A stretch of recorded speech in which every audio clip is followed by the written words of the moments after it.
Okay, good evening, everyone. Luis Nuñez here. Welcome to Football Council.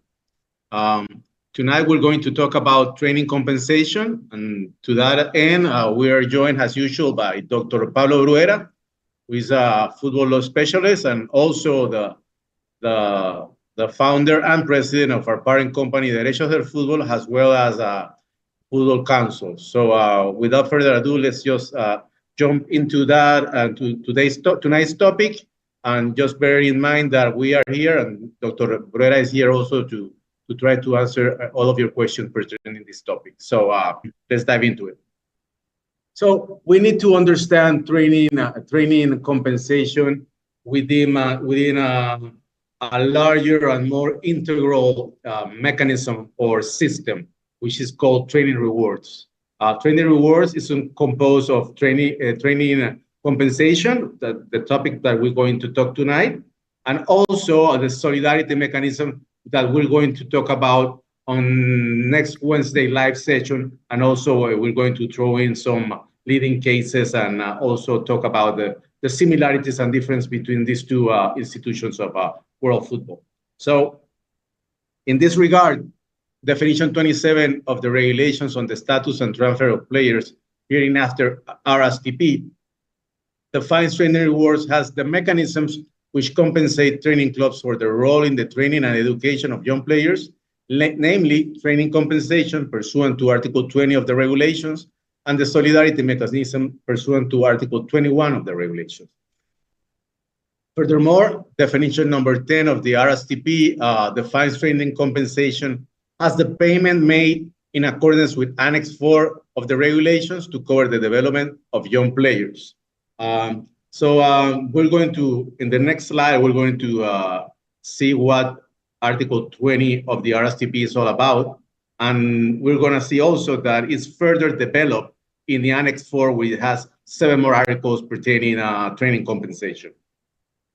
In this regard, Article 20 of the RSTP pertaining training compensation reads as follows. Training compensation shall be paid to a player's training clubs, 1, when a player is registered for the first time as a professional, and 2, each time a professional is transferred until the end of the calendar year of his 23rd birthday. The obligation to pay training compensation arises where the contract takes place during or at the end of a player's contract. The provisions concerning training compensation are set out in Annex 4 of these regulations. The principles of training compensation shall not apply to women's football. So, the main points to this article are, basically it summarizes the main principles of the system. As we spoke about, the technical details are set out in Annex 4. The obligation to pay training compensation arises regardless if there is a contract in force or not. That's a difference that we're going to see when you compare it to the solidarity mechanism. Also, the principles of training compensation do not apply to women's football, at least not today. FIFA is making advancements towards that end. The reason being is that the criteria that was utilized to structure men's training compensation, men's football, are not the same and don't apply to women's football because it's not as developed. But it's actually the implementation of training compensation, FIFA regards as it may be it will not be favorable to the development of women's football at this stage, but it's moving towards that end. So the purpose of FIFA's training compensation system is, of course, to reward clubs that invest in the training and education of young players. Whenever a player that they have trained becomes a professional. On the flip side, it is a way to encourage clubs to invest in youth development. On the other hand, clubs that do not invest in training and educating of players are made to reimburse the club who train the players that become professionals, because this is the main reason. In principle, these clubs are benefiting from training and educating players from that been trained by other clubs. So basically, the purchasing club is benefiting from the training and education provided by other training clubs, and that has a value and is recognized by FIFA and also the leading European authorities that also foresaw this agreement of FIFA in regards to the structuring of the training rewards mechanism. So let's dive into the Annex 4 of the regulations that further develops Article 20 of the RSTP. Article 1 refers to the objective of the system. No, it reads as follows. 1, a player's training and education takes place between the ages of 12 and 23. This is going to repeat itself throughout the whole session, guys. So it's important that we have this very clear. Training compensation shall be payable as a general rule up to the age of 23 for training incurred up to the age of 21, unless it is evident that a player has already terminated his training period before the age of 21. In the latter case, training compensation shall be payable until the end of the calendar year in which the player reaches the age of 23, but the calculation of the amount payable shall be based on the years between the age of 12 and the age when it is established that the player actually completed his training. We're going to go in detail into this. Second, 2, the obligation to pay training compensation is without prejudice to any obligation to pay compensation for breach of contract. And we're also going to see a little bit more detail in this regard.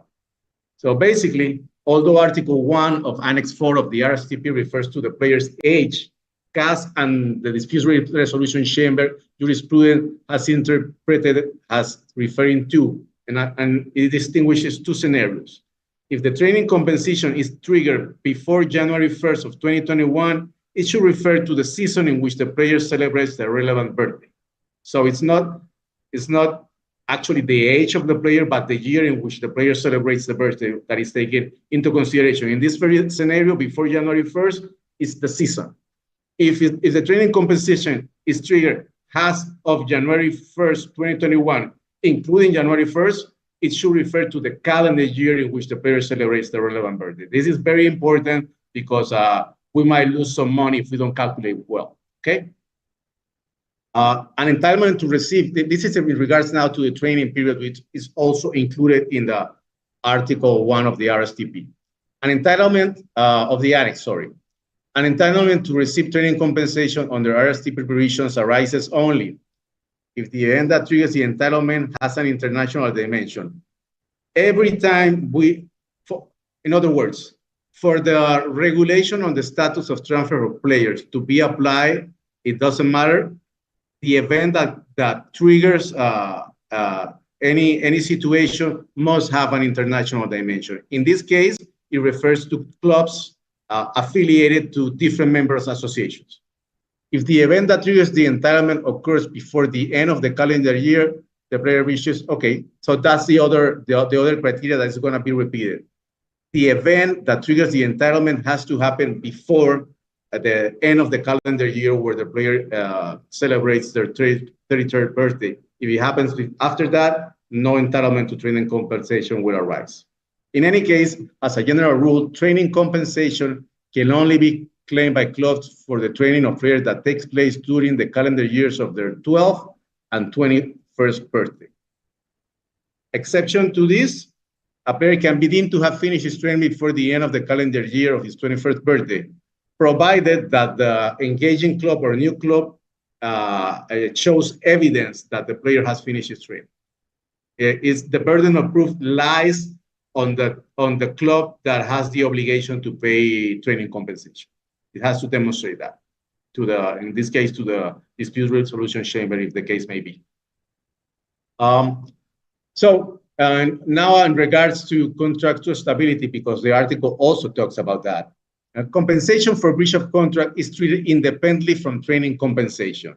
And in this case, we have to identify 2 different scenarios.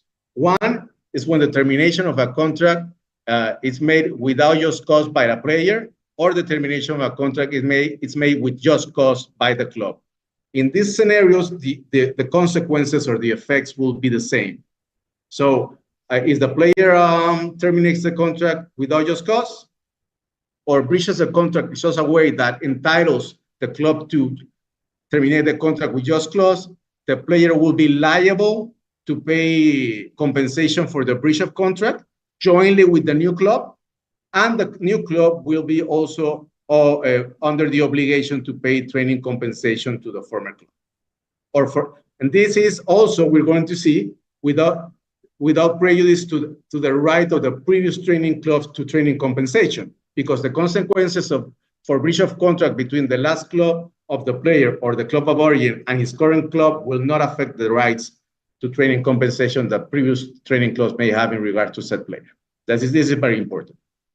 So in order to be entitled to receive training compensation, any subsequent move to a new club has to be made before the end of the calendar year in which the player turns 23 years of age. We're going to repeat this over and over again because if it's maybe after that time, no training compensation will arise.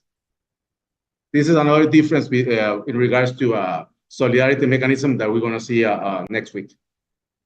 So now we're going to dive into payment of training compensation as is set out in Article 2 of Annex 4 of the RSTP. And it reads as follows. Please bear with me, guys. 1, training compensation is due when A, a player is registered for the first time as a professional, or B, a professional is transferred between clubs of two different associations, whether at the beginning of or at the end of his contract, before the end of the calendar year of his 23rd birthday. So, training compensation is not due if the former club terminates the player's contract without just cause. We talk about that. Without prejudice to the right of the previous club. We already spoke about that. Or the player is transferred to a Category 4 club. We're going to talk about that in further detail. Or a professional reacquires amateur status on being transferred. 3, for cases governed by the FIFA Clearinghouse regulations, payment of training compensation shall be made in accordance with the FIFA Clearinghouse regulations. So, pursuant to Article 2, the entitlement to training compensation will be triggered in the event of a first registration as a professional, or B, an international transfer of the player to a club that is affiliated to a different member association than that of the training club. Again, the international dimension in order for these regulations to be applicable. So let's go back to the first registration of a professional. In this scenario, a training club and current club have to be affiliated to different member associations. That's the first requirement for the international dimension in regards to the first registration. So the training club and not only, to be more precise, any previous club that trained the player, if it's only one that is affiliated to a different member association, that will trigger the international dimension and the RSTP regulations will apply. So in case of a registration as a professional in the same club, it will not give rise to the payment of training compensation. But if that club that trained the player and then registered the player as a professional transfers that player to a subsequent club before the end of the calendar year of the player's 23rd birthday, the training club will be entitled to training compensation for both periods, when the player was an amateur and when the player was a professional. We're gonna go over that again later in the session. So the entitlement, again, this entitlement to training compensation only arises if the triggered event occurs before the end of the calendar year in which the player reaches their 23rd birthday. We're drilling this idea because this is the one of the most important concepts we must have. If it happens again, if it happens after the end of the calendar year in which the player reaches 23, there's no right to training compensation. In transfer between clubs affiliated to the same member association, the entitlement to training compensation will be subject to national applicable regulations. The implementation of said national regulations is mandatory pursuant to Article 1, Paragraph 2 of the RSTP. Every member federation has the obligation to have a system in place that recognizes training compensation and solidarity mechanism. It may vary, but they have to put it in place. And of course, it's going to depend on a number of factors. The most important one would be how developed is the soccer market in said country, for example. So events where no entitlement arises. So pursuant to Article 2, Annex 4 of the RSTP, no training compensation will arise, again, if the club terminates the player's contract without just cause or the player terminates the contract with just cause. Same effects, because in the second example, where the player terminates the contract with just cause, is because the club breached the contract or behaved itself in such a way that entitled the player to terminate the contract with just cause. In both scenarios, the training club is not entitled to training compensation, but that won't affect previous training clubs that might have a right to training compensation. Also, there will be no right to training compensation if the player transfers to a Category 4 club, and also if the player reacquires amateur status as a result of the transfer. In this case, we have to point out that if during the 30 months after the player reacquires amateur status, reassumes professional status, then the new club has to pay training compensation to the former club. Also, we want to point out that according to DRC and CAS jurisprudence, the last professional club before the last club where the player was registered as a professional before it turned amateur will not be entitled to training compensation. So now let's jump into payment responsibility. There's a few considerations here. So also please bear with me because I'm going to have to read the whole Article 3 of Annex 4, responsibility to pay training compensation. 1, on registering as a professional for the first time, the club with which the player is registered is responsible for paying training compensation within 30 days of registration to every club with which the player has previously been registered and that has contributed to his training starting from the calendar year of his 12th birthday. The amount payable is calculated on a pro rata basis according to the period of training that the player spent with each club. In the case of subsequent transfers of the professional, training compensation will only be owed to his former club for the time he was effectively trained by that club. We'll go over that. 2, in both of the above cases, the deadline for payment of training compensation is 30 days following the registration of the professional with the new association. And thirdly, an association is entitled to receive the training compensation, which in principle will be due to one of its affiliated clubs if it can provide evidence that the club in question with which the professional was registered and trained has in the meantime ceased to participate in organized football and or no longer exists due to, in particular, bankruptcy, liquidation, dissolution, or loss of affiliation. This compensation shall be reserved for youth development programs in the association in question. So there are different scenarios that been repeating itself throughout the session, right? First, we're going to talk about first registration of a player as a profession in regards to payment responsibility. Now, this is the crux of the problem right now of the topic. The registration must be made prior to the end of the calendar year where the player celebrates his 23rd birthday. The registration, again, must have an international dimension. In this case, as spoken before, the international dimension is fulfilled if the player that registers the club that registers the player is affiliated to a different member association than at least one of the training clubs. With that, the international dimension is fulfilled and complied with. And thirdly, the club with which the player is registered is responsible for paying training compensation to every club with which the player was previously registered starting from the calendar year of the 12th birthday. This is a difference in regards to the transfer after the player is already a professional.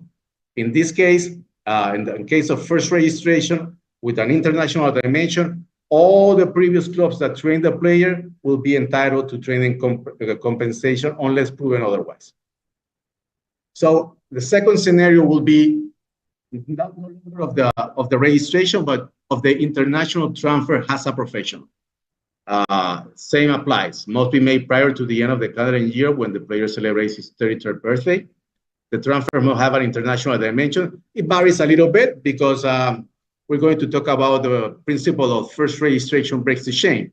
So in this case, since the player is already a professional and it's being transferred as a professional before the end of the calendar year of his 23rd birthday, both clubs, the releasing club and the engaging club, must be affiliated to different member associations. It's very clear cut.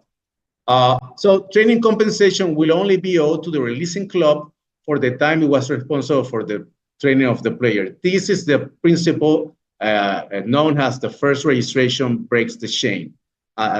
Different is the case where the first registration where we had to pay all the previous clubs that train the player, which in this case, since it was already registered as a professional and now it's being transferred, only the last team is going to have be entitled to the payment of training compensation.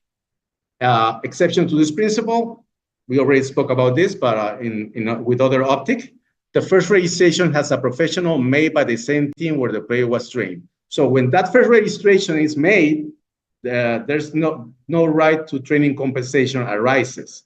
But if the player is subsequently straight to another team before the end of the calendar year of his 23rd birthday, then training compensation will arise. So RSTP assumes that if a player is registered with a given club, will have the right to receive training and education. It assumes that just with the registration, the player has received training and education from that club. So this is because of a criteria developed by DRC, Dispute Resolution Chamber jurisprudence. In order for training compensation to arise, apart from all the other requirements, two are to be considered. One, the registration of the player with the relevant club, and two, the physical presence of the player at the club. Because if those two criteria are not met, no training compensation will arise either. Important.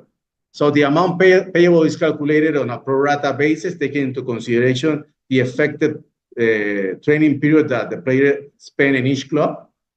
It would be pro rata.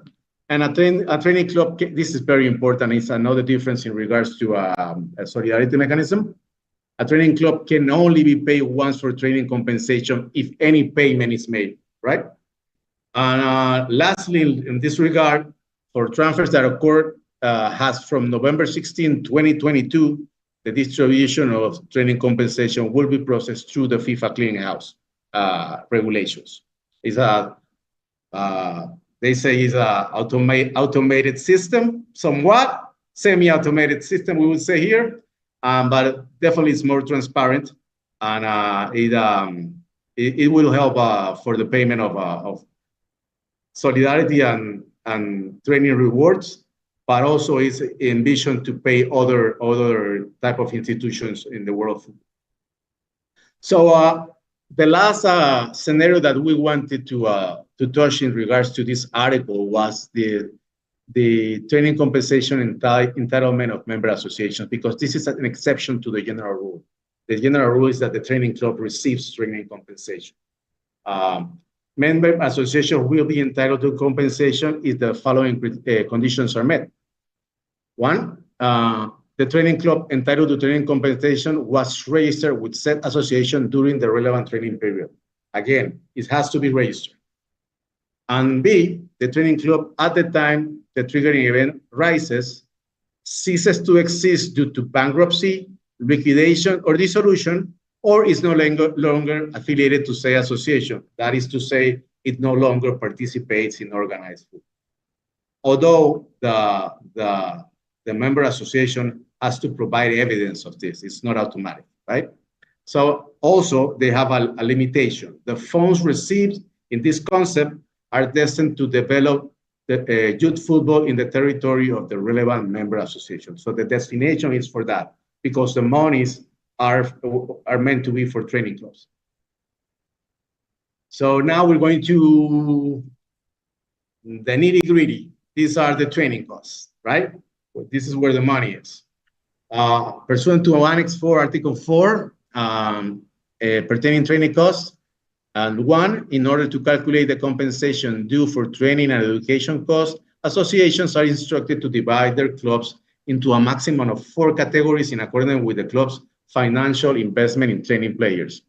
The training costs are set for each category and correspond to this is important, this is the justification, correspond to the amount needed to train one player for 1 year multiplied by an average player factor, which is the ratio of players who need to be trained in order to produce one professional player. It's very complicated.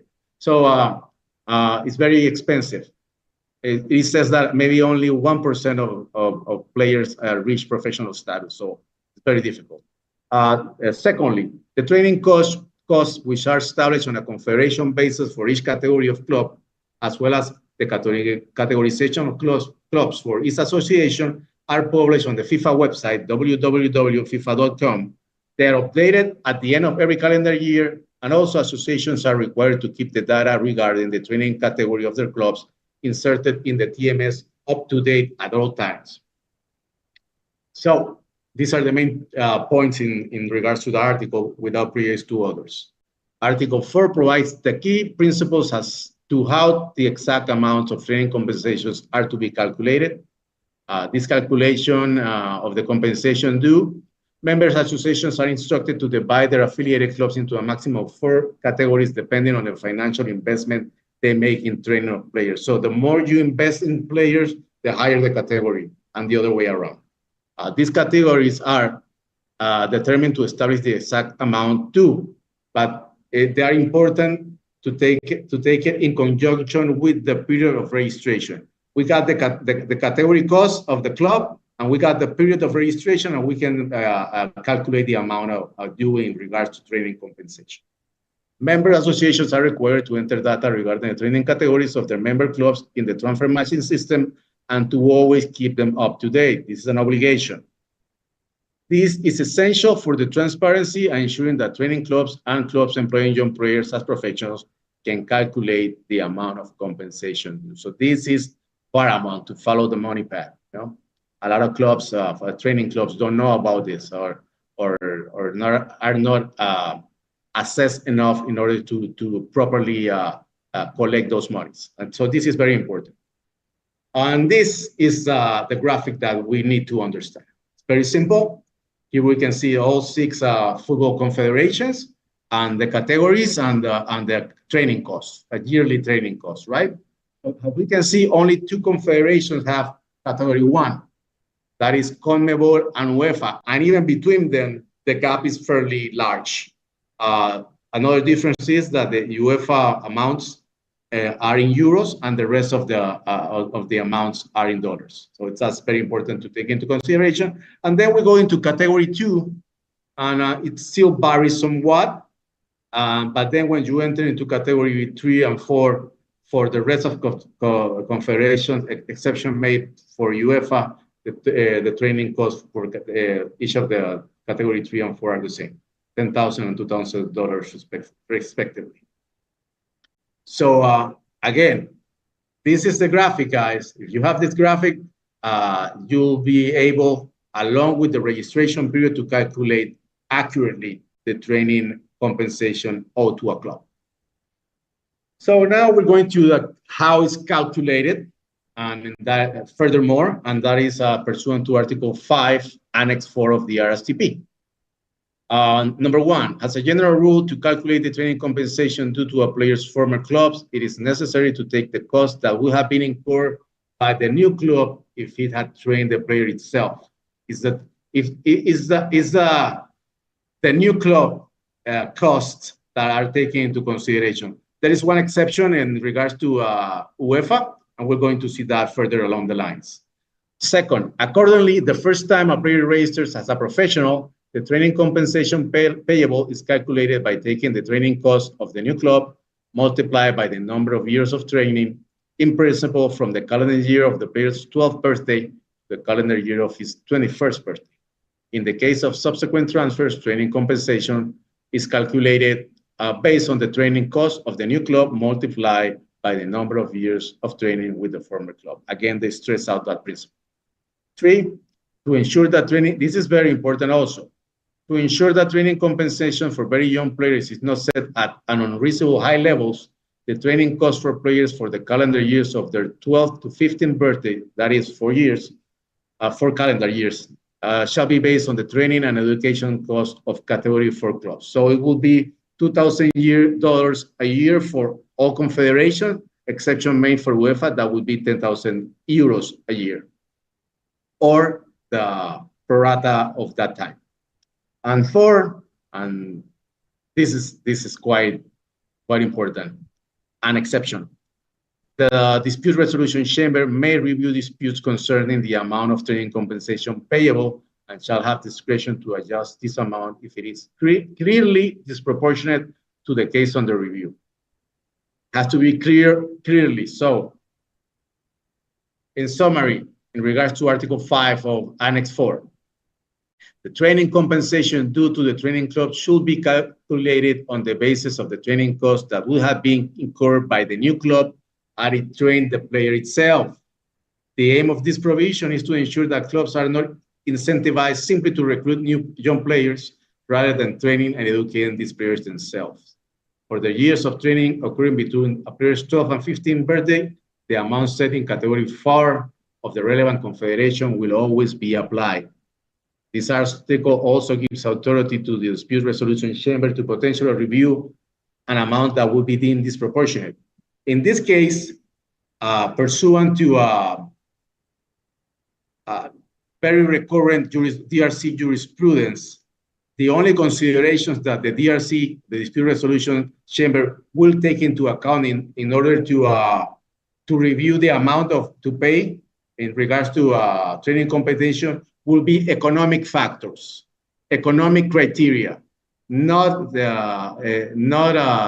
specificity of sports consideration, like if he was an important player, if he was the captain, or if he was in a competition, or if he already played in the first team of the member association. None of that. Only economic consideration. So it's very important if you're gonna try to have the training compensations review, that you understand that only economical considerations will be taken into account. So, training compensation, the question arises, can a club entitled to training compensation waive its rights to collect that money? According to dispute resolution chamber repeat jurisprudence, they have the right to do so. This waiver is usually made in exchange for a percentage of the economic rights in a future transfer of the player. Nothing is for free, guys. The training club estimates that they're going to make more money from a future transfer of the player, and they can reserve themselves a percentage if agreed upon with the new club. And there would be no breach of TPI or TPO regulations. So also the waiver has to be explicit. Yeah. The near mention that a player is free is interpreted by CAS and DRC jurisprudence has to understand that the player doesn't have a contract, but not that they're waiving their right to training compensation. It's not the same. It has to be explicit. And why? Because pursuant to Swiss law and CAS jurisprudence, rights may be waived voluntarily unless the waiver is contrary to law, public policy, or good morals. B, the person, in this case, the club, renouncing a right must have the capacity, authority to do so. It must have be entitled to training compensation to renounce training compensation. The waiver must be clear and unequivocal. No doubt about it. And lastly, the person, in this case, the club, must have the right that they're renouncing. So again, they can renounce their right to training compensation, but if they do so, it would not affect the rights of other training clubs to receive training compensation. That is very important. So now we're getting to the end of the presentation of today, and is in regards to the special provisions for the EU, that's the European Union, and the European Economic Area, the EEA. This is a very large article, and we're going to summarize it at the end. But I guess it's always good to try to read it so you can catch the whole idea. 1, for players moving from one association to another inside the territory of the EU or EEA, the amount of training compensation payable shall be established based on the following. A, if the player moves from a lower to a higher category club, the calculation shall be based on the average training cost of the two clubs. B, if the player moves from a higher to a lower category, the calculation shall be based on the training cost of the lower category club. This is a regular principle, the B. The A is special to UEFA, to EU and EEA. Two, inside the EU EEA, the final calendar year of training may occur before the calendar year of the player's 21st birthday, if it is established that the player completed his training before that time. This is just reaffirming the general principle. Three, and we're going to go into detail into this specific numeral. If the former club does not offer the player a contract, no training compensation is payable unless the former club can justify that is entitled to such compensation. This we'll talk about. The former club must offer the player a contract in writing via registered post at least 60 days before the expiry of his current contract, subject to the temporary exception below. Such an offer shall furthermore be at least of an equivalent value to the current contract. This provision is without prejudice to the right to training compensation of the player's previous clubs. The contract offer may be made by electronic mail also, provided that the former club obtains confirmation from the player that he has received a copy of said offer and can provide such confirmation in case of any dispute. So, main points. It is important to understand that these provisions are designed to reflect the specific circumstances pertaining to certain aspects of EU law. The most important one is the principle of freedom of movement for workers. So this is trying to ease any and all restrictions for movement of players, because that would be in breach of the European Union functioning treaty. They apply exclusively to players moving between member associations within the territory of the EU EEA, even if the former club is based in a country which has a bilateral agreement with the EU.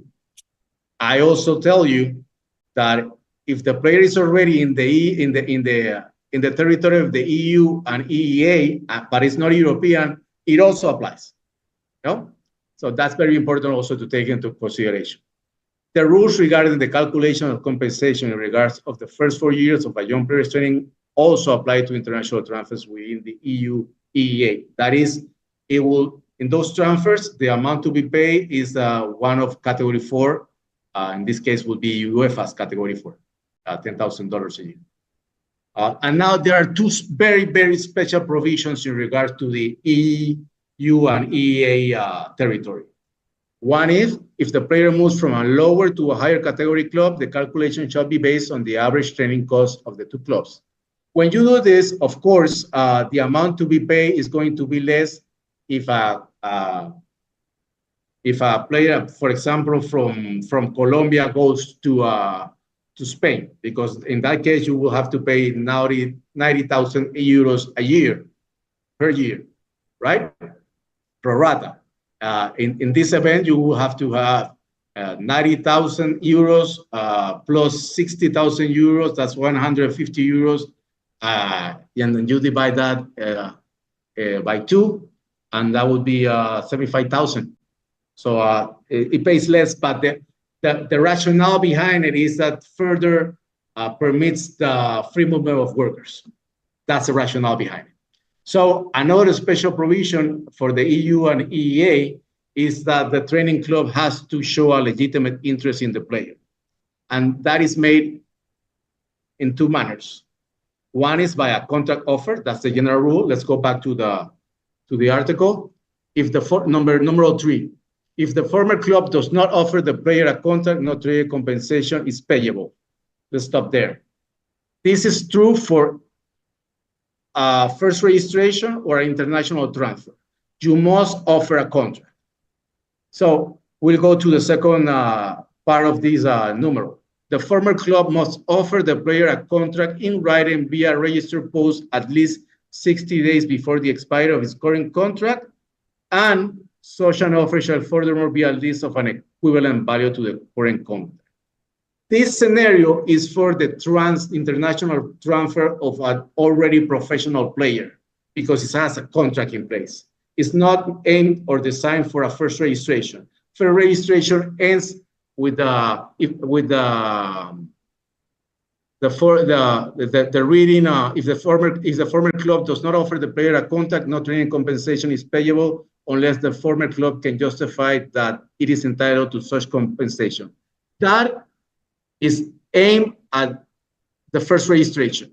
but it's also an obligation to offer the contract by in case of a transfer. So since it's a first registration, we don't have another contract to compare with, and we don't have to comply with the 60 days prior to the expiry of the contract to offer the new contract. So basically, the offer of a contract in case of a first registration can be made in any time during the period where the player is registered with the training club. It's not bound to the 60 days because there's not a previous contract. So let's go back. Let's go forward. So if in case of the offer of a contract is not possible, then the club that alleges that is entitled to training compensation must provide evidence of its genuine interest in a player's services. So this case would be, it sounds kind of weird, but this case would be, for example, if labor law, mandatory law in one country prohibits a player to sign a labor contract before a determined age, so the club cannot offer that contract, and then the player is registered in some other jurisdiction for the first time. The club that is petitioning that money has to provide evidence to the dispute resolution chamber that it has an interest in the player. Even though mandatory law didn't permit him to sign the contract, still has to demonstrate that it had an interest in the player. If it doesn't, if it fails to do so, then no training compensation will be due to that club. And that would be the presentation and the session for today. And if any questions, we'll be glad to answer them with the help of Dr. Pablo Rivera. Yes.